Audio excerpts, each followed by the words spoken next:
রাজনৈতিক দলগুলোর ইশতেহারে ভালো ভালো কথা থাকলেও এখন বাস্তবায়নে রোডম্যাপ ও অর্থের জোগাড় নিয়ে সুস্পষ্ট ধারণা দেয়নি বলে মনে করছে সুজন।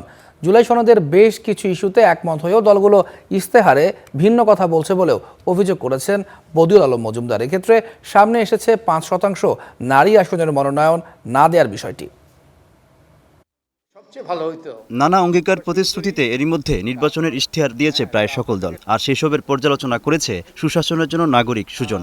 আমাদের বক্তব্যটা গুরুত্বপূর্ণ নয়। এতে উঠে এসেছে ইশতেহারে জুলাই সনদের প্রতিফলন, নারী আসন থেকে শুরু করে মুক্তিযুদ্ধের প্রসঙ্গ।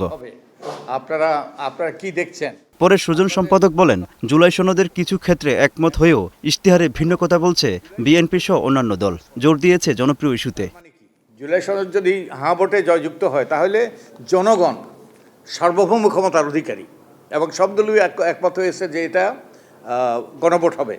জনগণ যত সম্মতি দেয়, সার্বভৌম জনগণ, তখন এটা অমান্য করা, এটার বাইরে যাওয়াটা কতটুকু সমীচীন হবে সেটা প্রশ্নের দাবি রাখে।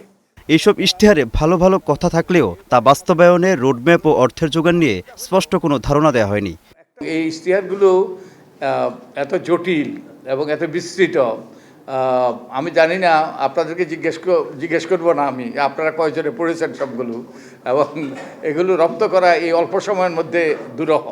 নির্বাচন আসলে গণমাধ্যম থেকে শুরু করে দেশি বিদেশি সংস্থা ইশতেহার নিয়ে যতটা আগ্রহ দেখায়, ভোটের পর তা মিলিয়ে যায়। এই প্রবণতা থেকে বেরিয়ে আসার তাগিদও দিয়েছে সুজন। সরকার গঠনের ৬০ দিন পরে আমাদের প্রত্যাশা আছে আরেকটা তাতে অন্তত যারা ক্ষমতায় গেলেন ইশতেহার বাস্তবায়নের তাদের বাস্তবধর্মী কোনো উদ্যোগ আছে কিনা, তাদের